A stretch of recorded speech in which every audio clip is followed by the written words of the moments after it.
तो last episode के and पे हमने देखा था कि हमारे गवर्नर जो होते हैं फुल ऑन फ्लर्टिंग मूड में होते हैं और वहां पर उस लड़की से कहते हैं कि तुम मेरी जिंदगी में पहली लड़की हो, मेरी आधी जिंदगी तो बैटलफील्ड के ऊपर गुजर गई जिसकी वजह से मेरे पास इन सब बातों के लिए वक्त ही नहीं था। तो वो लड़की भी आगे से शर्माना शुरू कर देती है और कहती है कि मैं तुम्हारी बातों के ऊपर भरोसा क्यों करूँ कि तुम्हें वाकई मुझसे प्यार हो गया है। तो इसी के साथ गवर्नर जो होते हैं वहां पर उसकी तरफ देखकर मुस्कुरा रहे होते हैं और साथ ही वहां पर उसे इस तरह से देख रहे होते हैं कि उस लड़की बेचारी को मान नहीं पड़ जाता है। तो मुझसे कहती है कि तुम तो बहुत ही बड़े ठरकी निकले, मुझे तो लगा था कि तुम एक अच्छे रिस्पेक्टेबल इंसान हो लेकिन तुम बहुत बड़े ठरकी हो। तो इसी के साथ ही गवर्नर उसे कहते हैं कि बस भी करो, मैं सच्ची कह रहा हूँ कि मुझे तुमसे प्यार हो गया। और साथ ही वो सोच रहा था कि क्या इसका बात का मतलब यह है कि इसने मुझे रिजेक्ट कर दिया, क्या ये मुझसे शादी नहीं करेगी। तो इसी के साथ ही वो लड़की से अपना नाम बताती है कि मेरा नाम योम ऑक जी है। तो ये बात सुनने के बाद गवर्नर बहुत ज्यादा खुश हो जाते हैं और वो उसे कहती है कि ये मेरा नाम है, मैंने तुम्हें अपना नाम बता दिया, इसका मतलब यह है कि ठीक है मैं तुम्हारी इस बात को मान लेती हूँ कि तुम मुझसे प्यार करते हो। तो गवर्नर जो होते हैं बहुत ज्यादा खुश हो जाते हैं और कहते हैं कि मैं तो पहली बार डेट में सक्सेसफुल रहा। तो यहीं पर से नेक्स्ट सीन जो होता है हमें गवर्नर को दिखाया जाता है कि गवर्नर जो होता है वो सीटियां बजाते हुए गाने गाते हुए बाहर आ रहे होते हैं और काफी ज्यादा खुश होते हैं और कहते हैं कि आज तो आसमान बहुत ज्यादा प्यारा लग रहा है, जहां तक कि ग्राउंड भी बहुत ज्यादा प्यारा लग रहा है, आज दुनिया की हर एक चीज ही बहुत ज्यादा प्यारी लग रही है।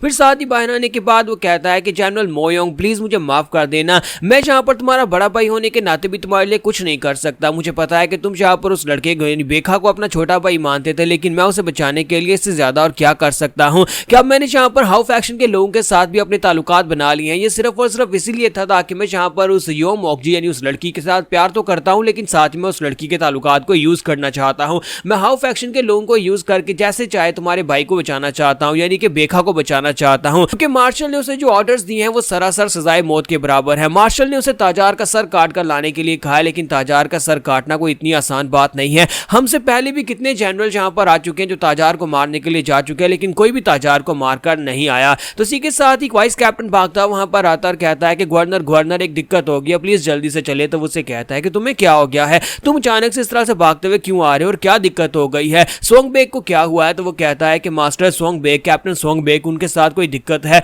तो वो कहता है कि यार हुआ क्या, बताओ तो सही। तो वाइस कैप्टन उसे कहता है कि सर वो यहाँ पर क्रिमिनल्स की जो ट्रेनिंग है वो उसको कुछ ज्यादा ही हार्ड बनाते जा रहे हैं और ट्रेनिंग के नाम पर वो एक एक करके क्रिमिनल्स को मारते जा रहे हैं। तो ये बात सुनने के बाद गवर्नर भी काफी हैरान होते हैं और कहते हैं कि वो ऐसा क्यों करेगा, वो अपने सोल्जर्स को क्यों मारेगा। तो वो भी उसके साथ भागते हुए ट्रेनिंग ग्राउंड के ऊपर पहुंच जाते हैं जहां पर हमारा सोंग बेक जो होता है अभी भी एक और को उसने मारा होता है। सोंग बेक ने अपना बाला उसकी बॉडी के दंसा दिया होता है और वहां पर वो जो क्रिमिनल होता है वो भी मर चुका होता है। वहां पर आने के बाद गवर्नर कहते हैं कि ये क्या लड़का तो वाकई में क्रिमिनल्स को मार रहा है। तो हमारा सोंग बेक उसके पास आता है, उसे कहता है गवर्नर क्या हो गया, आप यहाँ पर इस तरह से भागते हुए क्यों आ रहे हैं। तो गवर्नर उसकी तरफ देखते वहां पर जो क्रिमिनल ग्राउंड के ऊपर गिरा पड़ा था उसने सोल्जर वाले यूनिफॉर्म पहना था, लेकिन असल में वो एक क्रिमिनल सोल्जर था। तो इसी के साथ ही वाइस कैप्टन कहता है देखा सर मैंने आपसे कहा था ना कि यहाँ पर जो कुछ भी कार्य है कुछ ज्यादा ही ओवरडू हो रहा है। हाँ मुझे पता है कि क्रिमिनल्स हमारे ऑर्डर्स को नहीं फॉलो करते क्योंकि वो सोल्जर्स नहीं है, उनका काम नहीं है, वो तो क्रिमिनल्स हैं, उन्हें बस यहाँ पर अपने आप से मतलब होता है। तो ये यहाँ पर इस तरह के इनको मारते रहेंगे तो फिर तो हमारी आर्मी खत्म हो जाएगी।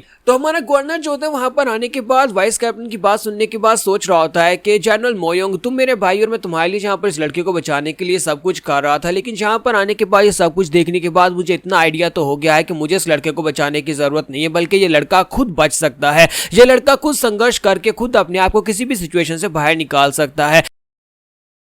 अगर ये यहाँ पर इन क्रिमिनल्स को इस तरह से कंट्रोल कर सकता है, फिर चाहे वो एक दो क्रिमिनल्स को मारकर या फिर 10-12 को मारकर, तो मुझे लगता है कि ये आगे जाकर अपने आप को बचा सकता है। और मुझे लगता है कि एक उम्मीद की किरण बाकी है कि ताजार का सर काट कर ला सकता है और वहां पर सिर्फ जिंदा बचकर वापिस आ सकता है, क्योंकि इस बच्चे को जहाँ पर जिंदा रहने का गुर आता है, इस बच्चे को पता है कि जिंदा कैसे रहना है। और मुझे लगता है कि अब मुझे यहाँ पर ज्यादा परेशान होने की जरूरत नहीं है, ये बच्चा खुद अपना ध्यान रख लेगा। और साथ ही वो सोच रहा होता है कि एक दो को मारने का मतलब यह है कि ये बाकी सभी लोगों को सुधारना चाहता है और उन सभी को लाइन के ऊपर लाना चाहता है। लेकिन ये तो यहाँ पर मोयोंग से भी ज्यादा पागल है। चलो कोई बात नहीं, लेकिन एक जनरल को पागल होना ही चाहिए, तभी वो यहाँ पर अपने बाकी के सबऑर्डिनेट्स जिनकी वो बहुत ज्यादा केयर करता है उसमें से आधी टीम को तो जिंदा वापस ला सकता है।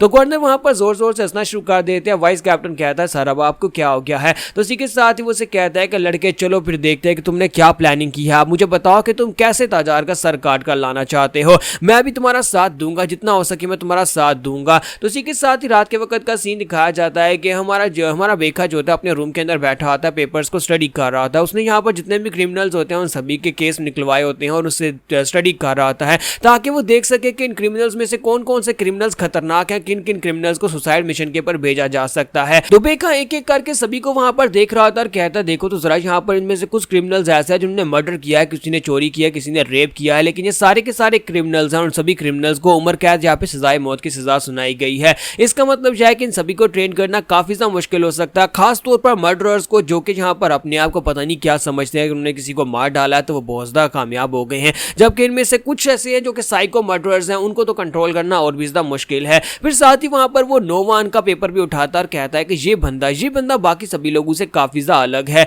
और इसी के साथ ही वहां पर वाइस कैप्टन अंदर आता और कहता है कि लीडर मैं आपसे कुछ बात करना चाहता हूं, क्योंकि गवर्नर भी आपको बुला रहे हैं, वो आपसे मिलना चाहते हैं। तो वो कहता है कि हाँ क्यों नहीं। और इसी के साथ ही गवर्नर जो होते हैं योम ओकजी को भी अपने साथ लेकर आए होते हैं। तो बेखा वहां पर अंदर आता है और अंदर आने के बाद वहां पर उन्हें ग्रीट करता है। जब उन्हें ग्रीट करता है तो इसी के साथ ही हमारे गवर्नर उसे कहते हैं कि क्या तुम हमारे साथ यहाँ पर बैठकर ड्रिंक करना चाहोगे। तो वो कहता है जी सर, क्या आपने सिर्फ मुझे यहाँ पर ड्रिंक करने के लिए बुलाया है, क्योंकि मैं बहुत ज्यादा बिजी था और इस वक्त काम कर रहा था। तो वो उसे कहते हैं कि मोयोंग ने कहा था कि तुम एक बहुत ही बोरिंग इंसान हो और वाकई में तुम बहुत ज्यादा बोरिंग इंसान हो, क्या तुम यहाँ पर मेरे साथ बैठकर पी नहीं सकते, थोड़ा वक्त निकाल नहीं सकते। तो हमारा बेखा जो होता है वो सोच रहा होता है कि कमांडर जियोंग इल वैंग जो कि 10 शैडोज ब्रिगेड के कमांडर रह चुके हैं और अब यहाँ पर गवर्नर बन चुके हैं, लेकिन क्या वाकई में वो यहाँ पर इतने ज्यादा खास हैं जितना मुझे इनके बारे में बताया गया था। लेकिन इन्होंने यहाँ पर मुझे बंदी बनाया था और उसके बाद यही मुझे उस पवेलियन के अंदर से लेकर आए थे जहाँ पर मैंने जियोंग को जाकर मार डाला था। मुझे यहाँ पर अच्छी तरह से पता है कि जनरल मोयोंग के साथ इनके क्या रिलेशन थे। जनरल मोयोंग जो है वो इसे अपने ब्रदर की तरह ही मानता था और मेरे सामने उसने कई बार यहाँ पर कमांडर के बारे में बात भी की है। तो इसी के साथ ही गवर्नर उसे कहता है कि लगता है कि तुम्हें यहाँ पर मेरे ऊपर भरोसा नहीं है, लगता है कि तुम मेरी इंटेंशंस के ऊपर डाउट कर रहे हो, तुम्हें लगता है कि मैं सही से तुम्हारा साथ देने को तैयार नहीं, बल्कि मैं यहाँ पर जैंग मानसू के साथ हूँ, लेकिन ऐसा कुछ भी नहीं है। गवर्नर उसे कहता है कि मैं जो कुछ भी कर रहा हूँ सिर्फ और सिर्फ अपने भाई जनरल मोयोंग के लिए कर रहा हूँ और तुमने जनरल मोयोंग की मौत का बदला लेकर बहुत ही अच्छा किया था। और साथ ही उसे कहता है कि सॉरी मैं तुम्हें यहाँ पर इनसे मिलवाना तो भूल ही गया, ये देखो ये तुम्हारी भाभी है, इसका नाम योम ओकजी है। ऐसी वो यहाँ पर उसे भाभी कहकर पुकारता है तो योम ओकजी भी और भी शर्माना शुरू कर देती है। फिर साथ ही वो बेखा को वहां पर ग्रीट करती है और मां सोंगबेक भी उसे वहां पर ग्रीट करता है। फिर साथ ही वो कहती है कि ये लड़का, इसे देखकर ऐसा क्यों लगता है जैसे कि मैं इस लड़के को पहले भी कहीं पर देख चुकी हूँ, क्या मैंने इस लड़के को कहीं पर देखा है। तो गवर्नर उसे कहता है कि इतनी हैरान होकर क्या देख रही हो, तुम्हें ज्यादा याद नहीं आ रहा होगा, लेकिन ये कुछ महीनों पहले की बात है जब तुम्हारे उस इंटरनल पवेलियन के अंदर 2 मिनिस्टर्स की हत्या हुई थी, 2 मिनिस्टर्स को मार दिया गया था। उस वक्त एक यंग सोल्जर ने ये किया था और उस वक्त मैं ही उनको पकड़ने के लिए वहां पर आया था। तो ये वही लड़का है। तुझे बात सुनने के बाद वो कहती है क्या वाकई में ये वही लड़का है। फिर साथ ही उसकी आंखों की तरफ देखती है और कहती है कि हाँ मैं इसकी आंखों को कैसे भूल सकती हूँ, उस वक्त भी इसकी आंखें ऐसी थी डल और बोरिंग सी, लेकिन इसकी आंखों में यहाँ पर ऐसे लगता है कि एक डिटर्मिनेशन है, जो कुछ भी हासिल करने को तैयार है। उस वक्त भी यहाँ पर जब ये दोनों को मारकर वहां पर बैठा हुआ था और इसे पकड़कर ले जाया जा रहा था, उस वक्त मैंने इसको देखा था। गवर्नर जो होते हैं योम ओकजी और बेखा से कहते हैं कि मुझे लगता है कि अब यहाँ पर मुझे पॉइंट की बात के ऊपर आ जाना चाहिए कि मैंने तुम्हें यहाँ पर इस वक्त क्यों बुलाया है। तो यहाँ पर हमारी एपिसोड 26 का एंड होगा और नेक्स्ट एपिसोड में देखेंगे कि गवर्नर यहाँ पर उसे क्या ऑफर करने वाले हैं।